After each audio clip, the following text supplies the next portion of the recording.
Olá, estamos mais uma vez aqui para mais uma videoaula. Nós já estamos na lição de número 9. Vamos estudar hoje Gênesis do capítulo 15 até o capítulo 17, que tem por tema a bênção de Deus sobre Abraão.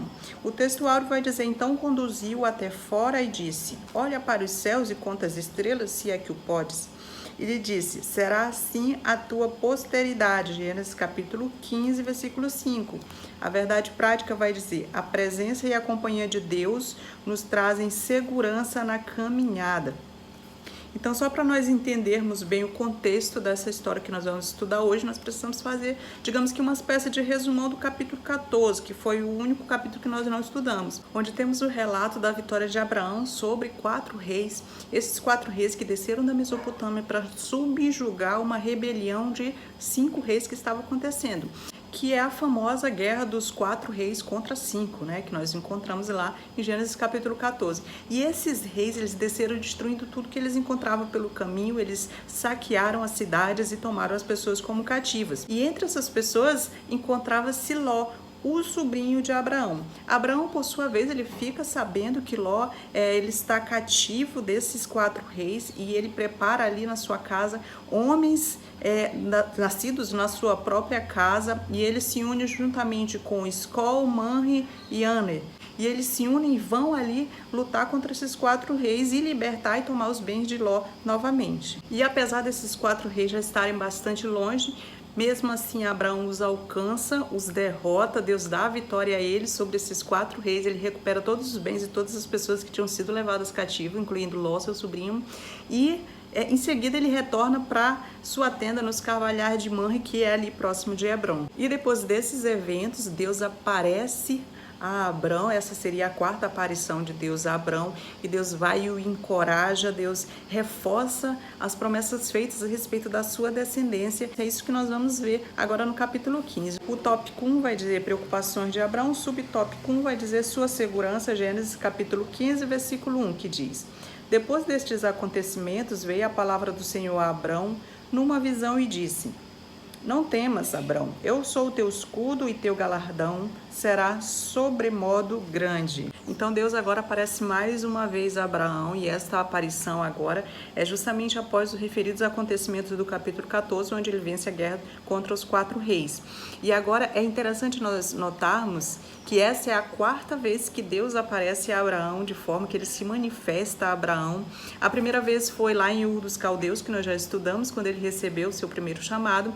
A segunda vez ele apareceu quando Abrão chegou a Canaã. A terceira vez foi quando Ló se separou dele, que aí Deus apareceu novamente, e essa seria a 4ª vez que Deus vem a Abraão em uma visão, que na verdade é através da visão que Deus aparece a Abraão. Essa era a forma mais comum no Antigo Testamento de Deus se manifestar aos profetas. Essa era a forma mais comum. E outra coisa interessante, que essa é a primeira vez que aparece a expressão a palavra do Senhor, conforme nós lemos aqui. Essa é a primeira vez que essa expressão aparece. Na verdade, essa expressão vai aparecer em Gênesis apenas 2 vezes, nesse mesmo episódio. E Deus agora se manifesta a Abraão à noite, quando ele está em sua tenda. Deus vai aparecer e a primeira coisa que Deus vai falar é: não temas, Abraão, não temas.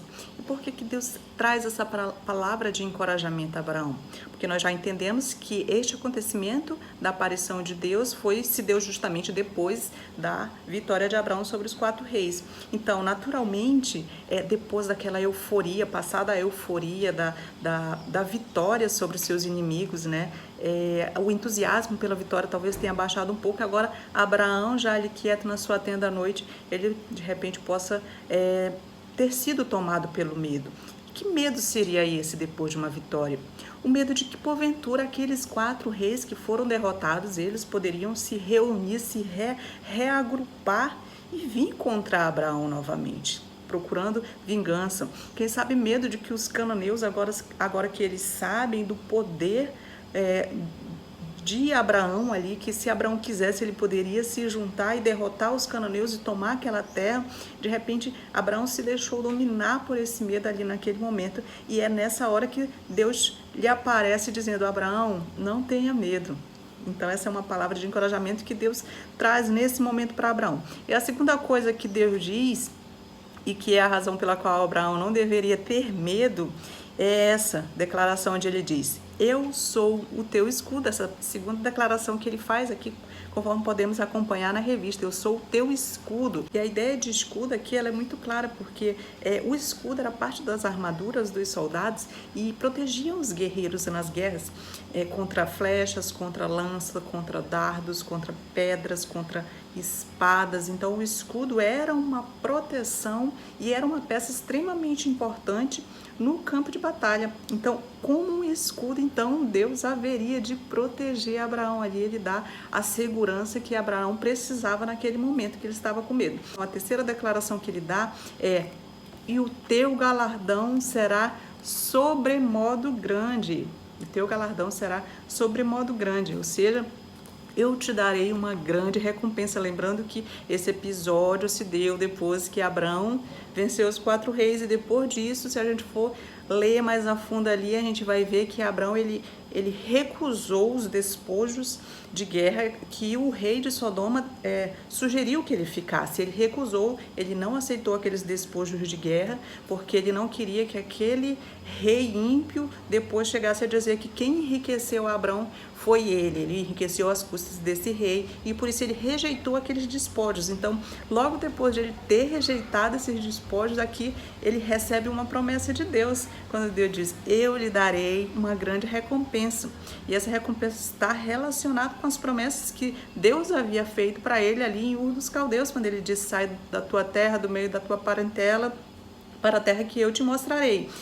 E essa recompensa, esse galardão que é citado agora, está diretamente ligada com as promessas que Deus havia feito para ele, que Deus lhe daria uma terra, que Deus faria de Abraão uma grande nação, que Deus abençoaria aqueles que abençoarem ele, e amaldiçoaria aqueles que amaldiçoarem ele, que engrandeceria seu nome, que na descendência de Abraão seriam benditas todas as famílias da terra. Então a gente vê que quando Deus aparece aqui a Abraão pela 4ª vez, ele diz que lhe dará uma grande recompensa. Tudo isso estava ligado já às promessas que Deus havia feito. E nós vemos aqui que Deus deu a Abraão bons motivos para ele ter coragem, porque ele prometeu proteger Abraão, ele prometeu uma grande recompensa. Então nós também, quando nós estivermos sentindo medo quanto ao nosso futuro, nós devemos lembrar-se que Deus ele estará conosco em todos os momentos, mesmo que sejam mais difíceis, ele está conosco e tem nos prometido grandes bênçãos. O subtópico 2 ele vai dizer seu herdeiro, a referência a Gênesis capítulo 15, versículo 4, que diz: a isto respondeu logo o Senhor, dizendo: não será esse o teu herdeiro, mas aquele que será gerado de ti será o teu herdeiro. Então aqui Abraão, ele aproveita esta oportunidade que ele está ali dialogando com Deus, conversando com Deus, e ele expressa ali toda a sua angústia, ele expressa toda a sua preocupação, os seus temores que ele tinha. E a gente nota algo importante, que quando Abraão faz essas indagações a seguir para Deus, em nenhum momento isso expressa falta de fé nele. Pelo contrário, o que ele está ali tentando descobrir, ele está tentando entender como que essas promessas, essa recompensa que Deus fala agora, que está ligada às promessas que ele já havia feito, como isso se cumpriria? Porque não foi dito desde o início como seria, através de quem, de que maneira, não. Tinha ainda algumas partes, algumas lacunas que dependiam da fé de Abraão. E Abraão, a gente vê que ele não fica ali sofrendo em silêncio com suas dúvidas, se afastando de Deus, não. Ele aproveita aquele momento para tirar suas dúvidas, ele aproveita aquela oportunidade, ele abre o seu coração diante de Deus. E a gente vê que ele faz tudo isso sem questionar a autoridade de Deus e sem questionar a autoridade e os caminhos que Deus havia reservado. Não, ele só quis mesmo entender de que maneira aquilo se daria. E a primeira indagação que ele faz ali é que ele lembra a Deus que Deus não tinha lhe dado filhos, que Deus não tinha lhe dado uma descendência. Como quem diz: como que as promessas que o Senhor me prometeu vão se cumprir? Como que eu serei uma grande nação se eu continuo sem filhos, se eu continuo sem descendentes? E ele continua a sua indagação, quando ele diz: Senhor Deus, o que me darás se continuo sem filho? Ele está procurando ali entender de que forma se cumpriria aquelas promessas que Deus havia feito para ele. Desde o dia que o Senhor falou comigo lá em Ur dos Caldeus, eu continuo sem filhos, ele informa para Deus ali. E ele continua dizendo para Deus: alguém que não é meu filho vai acabar sendo meu herdeiro. Na verdade, quando Abraão fala isso, ele tem em mente um servo seu que se chama Eliezer, o Damasceno, que é caracterizado como Damasceno, porque nasceu na cidade de Damasco, provavelmente quando Abraão ficou ali em peregrinação na cidade de Harã. Damasco fica bem próximo de Harã, então provavelmente nesse período dessa peregrinação de Abraão foi que nasceu Eliezer, que a Bíblia vai falar que Eliezer é um servo nascido na sua casa, ou seja, nasceu já ali no clã de Abraão. Então, ele tinha em mente que que seria Eliezer essa pessoa que herdaria, que seria o que herdaria toda a promessa que Deus havia feito para ele, porque no Oriente Antigo tinha-se o costume de o patrão, quando ele não tinha filhos, ele poderia eleger o seu servo como seu herdeiro para herdar suas terras, para herdar seu nome, para herdar toda a sua fortuna, todas as suas propriedades, se o seu senhor não tivesse filhos. E aí ele aproveita aquela conversa com Deus e diz: porventura será através de Eliezer que se cumprirá esta promessa? Será que vai ser esse filho adotivo que através dele se cumprirá a promessa que o Senhor vai me fazer? Então, na verdade, ele estava mais tirando as suas dúvidas. Ele não é que ele duvidasse que Deus seria capaz de cumprir as suas promessas. Ele queria entender de que forma seria porventura através de um filho adotivo, através de Eliezer. E nós devemos aprender com Abraão aqui, com este episódio de Abraão, que quando nós tivermos uma dúvida, quando nós tivermos algum questionamento que está tirando o nosso sossego, nós não devemos ficar no silêncio desesperador, sofrendo ali na nossa caverna, fechado, nos distanciando de Deus. Não, nós devemos abrir o nosso coração para Deus, como Abraão fez ali, respeitosamente, sem duvidar da autoridade de Deus, mas colocando ali diante de Deus todos os seus questionamentos. E a gente nota, que é um fato bem interessante, que Deus ele responde às preocupações de Abraão. Ele não toma aquilo como um insulto contra ele, não. Ele entende que Abraão não está compreendendo, está tentando tirar suas dúvidas, e ali ele responde a todo o questionamento do seu servo. Na sua misericórdia, ele dá essa explicação, dizendo: Eliezer não será herdeiro de Abraão. Então, Deus agora ele vai afunilar essa promessa, né? Começa, porque ele tinha dito que de Abraão viria uma descendência, essa descendência ela poderia ser natural ou poderia ser uma descendência adotiva. Então agora Abraão ele já descarta essa dúvida que tinha no seu coração. E Deus diz: pelo contrário, será gerado por você, esse será o seu herdeiro. E esse é um ponto da promessa que Deus ainda não tinha revelado a Abraão.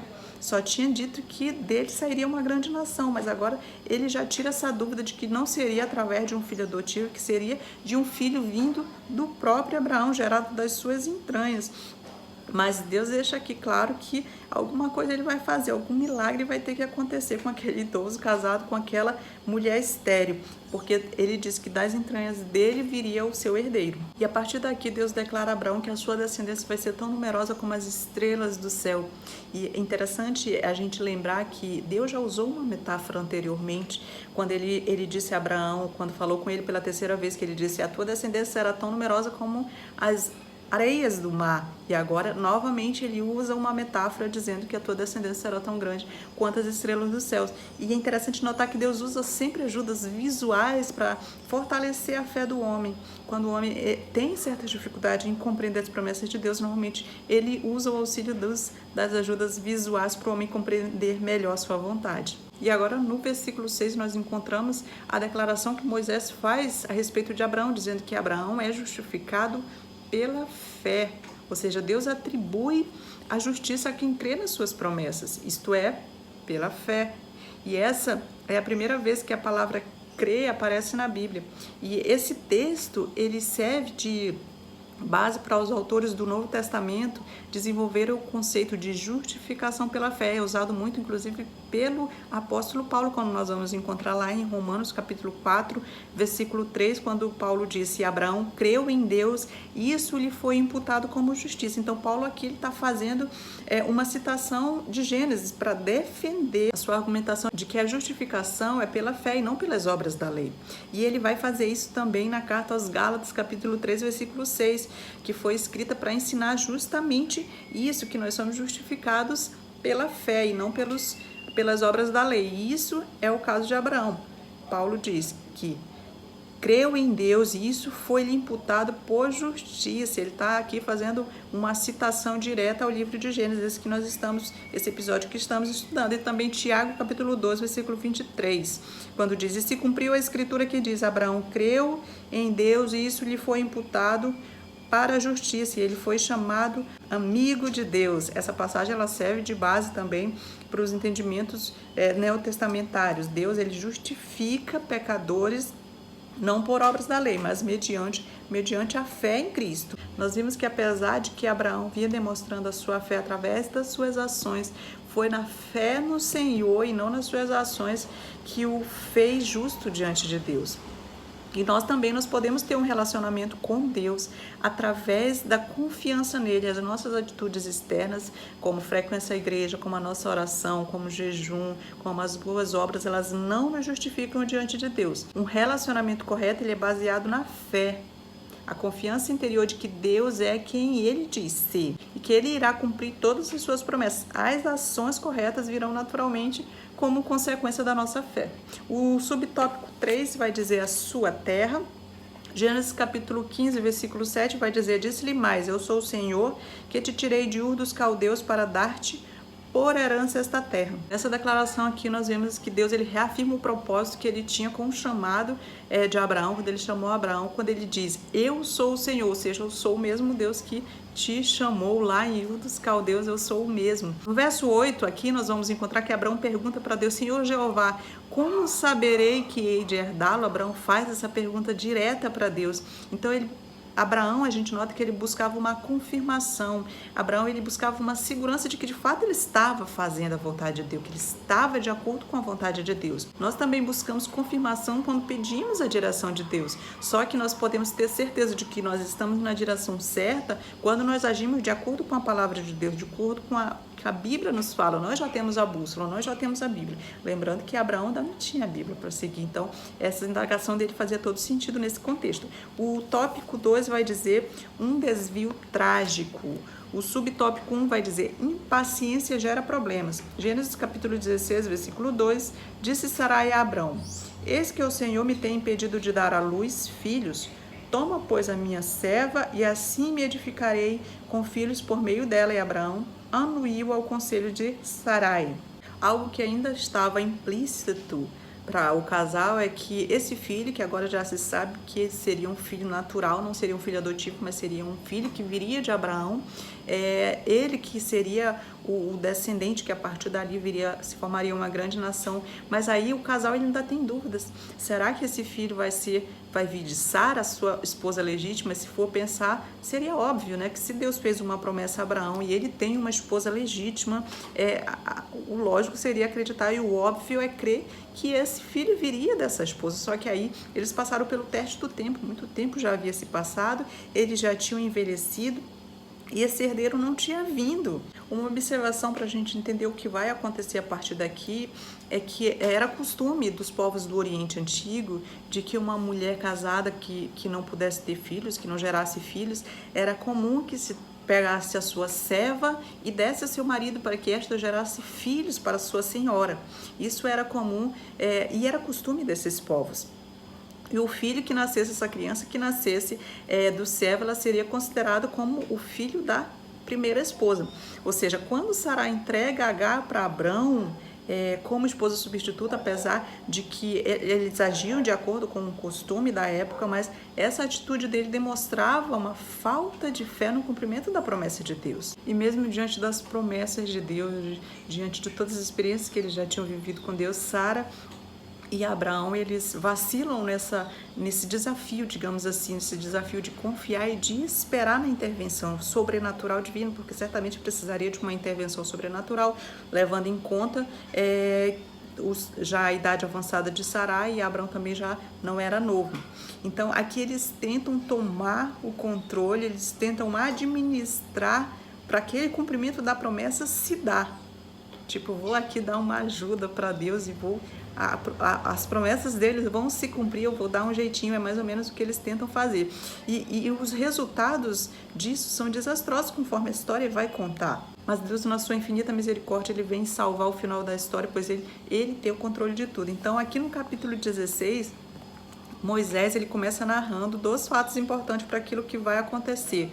Primeiro, que Sara não podia dar filhos a Abrão, né?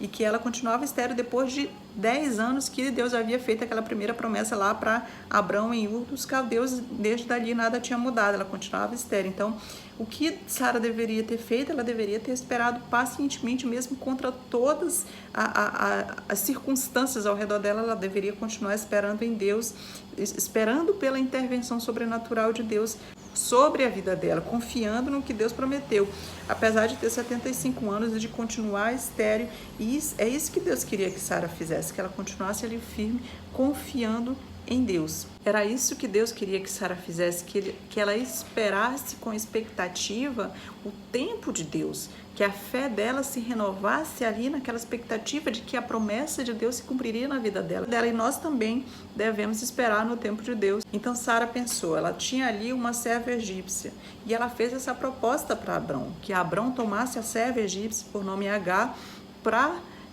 ter um filho através dela, através da serva. E Sara, quando ela faz isso, ela usa a sua esterilidade, em vez de usar como desafio para a fé dela aumentar, ela sim confiar mais em Deus, não. Ela usa como indicação de Deus que ela deveria fazer alguma coisa para que aquela promessa se cumprisse. Então, ela pensa, se Deus me impediu de ter filhos, e eu tenho uma serva, então ela vai e pensa, encontrei a solução para que a promessa de Deus se cumpra nas nossas vidas. Vou dar minha serva a Abrão, ele terá um filho, esse filho será tido como meu filho, conforme o costume do tempo, e tudo se resolverá, a promessa de Deus vai se cumprir. Foi o que ela fez. Ela fez sua proposta para Abrão, tirando ali das mãos de Deus a administração de tudo, da vida deles. Quando ela faz isso, ela tira das mãos de Deus o processo de solução e a condução das suas promessas. E é muito similar, se nós formos observar, o que o casal já tinha feito anteriormente. Quando Deus tinha mandado Abrão para peregrinar ali na terra de Canaã, e quando chega a fome, eles novamente tomam o controle daquela situação, e em vez de confiar em Deus e continuar ali onde Deus tinha mandado eles ficarem peregrinando na terra de Canaã, eles vão para o Egito. E lá a gente viu que lá também teve resultados muito desastrosos, e mais uma vez eles tomam essa mesma decisão de tirar o controle da vida deles da mão de Deus e tentar controlar e tentar dar uma solução e tentar fazer os planos de Deus se cumprirem mais rapidamente na vida dele. A gente já viu que desde o começo, quando eles fazem isso, não dá certo. E Abraão vai e concorda com esse plano de Sara. O subtópico 2 vai dizer os arranjos humanos. A referência é Gênesis capítulo 16, versículo 3, que diz, então Sarai, mulher de Abrão, tomou a Agar, egípcia, sua serva, e deu-a por mulher a Abrão, seu marido, depois de ter habitado por 10 anos na terra de Canaã. E na verdade, quando Sara ela entrega Agar para Abrão, ela está buscando problemas para si mesma. Quando ela tem essa dificuldade de crer que Deus ele faria aquela promessa que ele tinha feito se cumprir, quando ela tem essa dificuldade em crer nisso, ela busca para si um problema, e a sua falta de fé, ela causa para a vida do casal uma série de problemas que sempre ocorre quando não se confia em Deus. Quando se tenta tomar a frente de Deus, quando se tenta por sua própria força, com suas próprias mãos, resolver e dar uma solução para aquilo que a seu tempo está demorando. E nesse caso, o tempo foi a maior prova para testar a disposição de Abraão e de Sarai, de esperar em Deus e crer que aquela promessa que ele havia feito se cumpriria. E muitas vezes nós também, quando pedimos alguma coisa de Deus, nós só precisamos esperar. E o ser humano ele tem uma grande dificuldade em esperar, porque normalmente quando ele quer alguma coisa, ele já quer que aconteça logo. Mas o tempo de Deus é diferente do nosso tempo. E muitas vezes nós somos tentados a tomar os problemas em nossas mãos e tentar resolver com nossas próprias forças, com a nossa própria inteligência, interferir nos planos de Deus. E nós vemos aqui nesse caso que essa displicência de Abraão, ela reflete no momento de vacilação da sua fé e na sua confiança no Senhor. Então, que nós possamos sempre colocar toda a nossa confiança em Deus. Mesmo que passemos pelo teste do tempo, nós também nos mantenhamos firmes no Senhor. O subtópico 3 vai dizer as consequências das escolhas. Gênesis capítulo 16, versículo 5, disse Sarai a Abrão, seja sobre ti a afronta que se me faz a mim. Eu te dei a minha serva para possuíres. Ela, porém, vendo que concebeu, desprezou-me. Julgue o Senhor entre mim e ti. Agora nós vamos ver as consequências desastrosas dessa decisão de Sarai e da concordância de Abrão, porque ele também concordou com o plano de Sarai naquele momento. Nós vamos ver essas consequências depois que Sarai e Abrão tomaram em suas mãos o cumprimento da promessa de um herdeiro para eles. E a primeira consequência é que Agar, depois que ela fica grávida, a Bíblia vai dizer que ela começa a desprezar a sua senhora, ela começa a desprezar Sara. Nós temos que levar em conta que ter filhos no Oriente Antigo era algo que era muito desejado pelas mulheres, e o fato de uma mulher não ter filhos era tido como sendo um castigo de Deus. E Agar, agora grávida do patriarca, ela começa a se sentir superior à sua patroa e ela começa a querer desprezar, ela começa a desprezar a sua patroa, desprezar com palavras, desprezar com ações, e assim ela afronta e despreza a sua senhora. E agora Sara, ela experimenta o desprezo da sua serva essa que ela deu voluntariamente ao seu marido. E com o desprezo de Agar, Sarai, ela afronta o marido. E aí nós temos a segunda consequência, né, que é quando o marido e a mulher e o casal, eles começam a se desentender por conta dessa atitude, dessa decisão que eles tomaram. E Sara, ela vai responsabilizar Abrão pelo acontecido. Ela vai botar a culpa em Abrão. E no verso 5, se a gente continuar lendo, ela vai querer que Deus faça cair sobre Abrão a afronta que ela está passando da parte de Agar. E ela acusa Abrão de ser o responsável por aquela situação. E ela invoca a Deus e diz que Deus seja juiz entre mim e ti, para ver qual de nós está certo em toda essa situação. Então, quantas dores, quantas tristezas, quantos danos acontecem quando nós tomamos as nossas vidas, quando nós tomamos as nossas vidas em nossas mãos e tomamos as nossas próprias decisões guiadas pela nossa inteligência, pela nossa razão e não nos permitindo ser guiados por Deus. Não, nós deixamos de ser guiados por Deus e queremos ser autônomos, queremos ser independentes. E quando fazemos isso, nós trazemos muitas tristezas e muitos danos para a nossa vida. E às vezes nós queremos nos adiantar porque está demorando muito, porque nós não conseguimos perseverar por muito tempo naquela promessa que o Senhor fez para nós. E aí nós seguimos caminhos que não são os caminhos corretos, não são os caminhos que Deus escreveu para nós. Nós ali queremos tomar o controle das nossas vidas, o controle das nossas decisões sem perguntar, sem pedir direção de Deus. E os resultados, nós certamente colheremos. O resultado dessas decisões autônomas, dessas decisões independentes, nós certamente vamos colher sempre um pouco mais adiante, porque aquilo que o homem plantar, certamente ele colherá. Então, decisões erradas e precipitadas trazem consequências, sempre trazem consequências desastrosas, como nós veremos aqui nessa história. E nesse caso, nós vemos que, apesar de Sara ter sugerido a Abrão que ela tivesse um filho com Agar, mais tarde ela vai culpar Abrão pelos resultados, porque é sempre mais fácil culpar a outra pessoa pelos nossos atos do que admitir os nossos próprios erros e pedir perdão. E a gente vê um caso muito parecido com esse lá no princípio, em Adão e Eva, que eles, em vez de assumirem os seus erros, eles ficaram passando, culpando, jogando a culpa um para o outro ali no momento que Deus pergunta o que aconteceu. E aqui nós vemos mais uma vez esse mesmo erro se repetindo. Sara culpando a Abrão pela decisão que ela havia tomado, pela sugestão que ela havia dado a Abrão naquele primeiro momento de falta de fé em Deus. O tópico 13 vai dizer um novo nome, o subtópico 1 vai dizer uma nova teofania.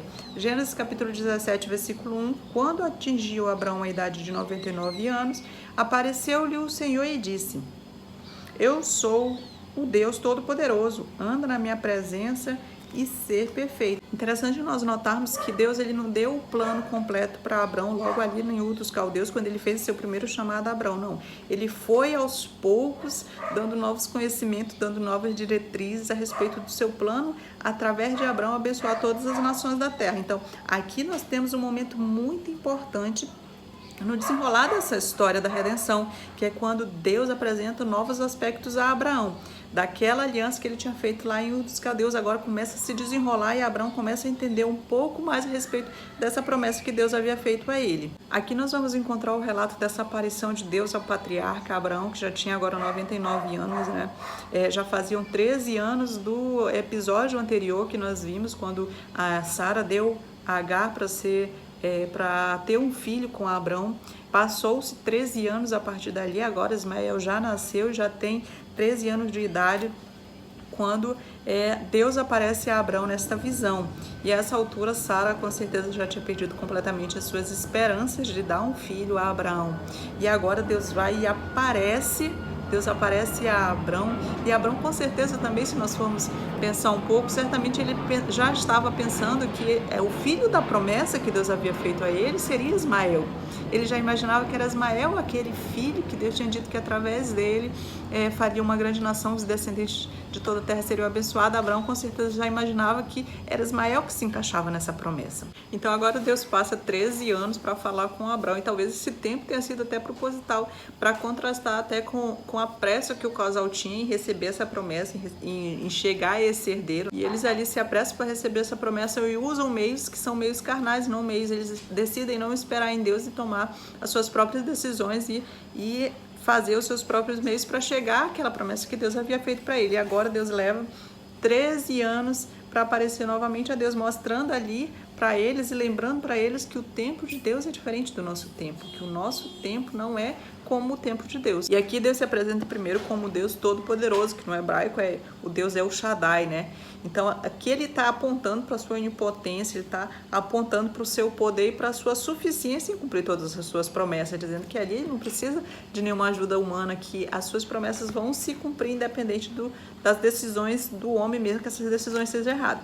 E o Senhor disse a Abraão: eu sou o Deus Todo-Poderoso, anda na minha presença e ser perfeito. Então Deus ele tem essa mesma mensagem para nós hoje em dia. Nós precisamos obedecer a Deus em todos os aspectos, não apenas em alguns aspectos da nossa vida, mas em todas as áreas nós precisamos obedecer a Deus. Então, se você pensa que os benefícios da obediência não valem a pena, considere quem é Deus, quem é esse Deus que nós servimos, o único com poder, o único com habilidade para satisfazer cada uma das nossas necessidades. Então, nós precisamos colocar toda a nossa confiança em Deus e conhecer esse Deus, saber que Ele é o Deus verdadeiro, que Ele é o Deus Todo-Poderoso e tem sob sua mão o controle de tudo. O subtópico 2 vai dizer o sinal da aliança, Gênesis capítulo 17, versículo 10, que diz: esta é a minha aliança, que guardareis entre mim e vós e a tua descendência. Todo macho entre vós será circuncidado. Então aqui Deus ele firma definitivamente a sua aliança com Abrão e com todos os seus descendentes a partir dali. E os contornos da nação de Israel, ela começa a aparecer aqui. Começa a ser mais claro esses estabelecimentos, ele começa a ganhar definições de realmente vai surgir a partir dali a nação de Israel. E é interessante nós lembrarmos que Deus aqui ele não está fazendo uma nova aliança com Abraão, ele está fazendo apenas uma renovação de aliança e ele está expandindo essa aliança, porque essa aliança é a mesma que foi feita lá em Ur dos Caldeus, quando Deus chamou pela primeira vez Abraão e fez aquela aliança com ele. Essa é a mesma aliança, só está sendo renovada a partir deste dia e está se criando ali um sinal, está se dando um sinal, assim como quando Deus fez uma aliança com Noé, ele deu o sinal do arco-íris, agora ele faz uma aliança com Abraão e dá um sinal, que é o sinal da circuncisão. E conforme o autor da revista diz, toda aliança ela tem duas partes, e a parte de Deus é essa. Da parte dele, eu vou te abençoar, eu te darei essa terra por possessão para sua descendência. Agora a parte de Abraão anda na minha presença e ser perfeito, e guarda a minha aliança para sempre. Então Deus ele mantém ali a fidelidade dele a Israel. Então agora Deus dá esse sinal da aliança, que é o sinal da circuncisão. E o sentido desse sinal que a circuncisão ela representa, que é a conversão do interior do coração a Deus. Esse é o sinal da aliança da fé. O subtópico 3 vai dizer: chegou o tempo, Gênesis capítulo 17, versículo 21, que vai dizer: a minha aliança, porém, estabelecê-la-ei com Isaque, a qual Sara te dará à luz neste mesmo tempo, daqui a 1 ano. Agora, essa promessa que Deus havia feito a Abraão lá em Ur dos Caldeus, ela é completa, ela é completamente revelada ali, dizendo que este filho seria um filho que viria das entranhas de Abraão com Sara. Agora fica muito explícito, não é um filho adotivo, como Abraão achava que seria através do seu servo Eliezer, não é um filho dado pela sua senhora, no caso da serva para Abraão, através de uma serva, não seria um filho legítimo de Abraão com sua primeira esposa. Agora fica bem específico que chegou o tempo de que essa promessa de Deus se cumpriria na vida desse casal. E aí só vem uma frase na memória que diz que Deus parece ter prazer em conquistar o inesperado por meios improváveis. E a gente vê aqui essa frase mesmo se concluindo e se vivendo por completo aqui na história de Abraão. E assim nós finalizamos mais uma aula. Ficamos por aqui, espero ter ajudado cada um de vocês. Não esqueçam de pedir a ajuda do doce Espírito Santo toda vez que forem lecionar. Curtam o vídeo, se possível, compartilhe com seus grupos de amigos, grupo de WhatsApp, com outras pessoas que vocês acreditam que precisam ouvir este ensinamento e esse estudo. Fiquem com Deus e até a próxima. Tchau!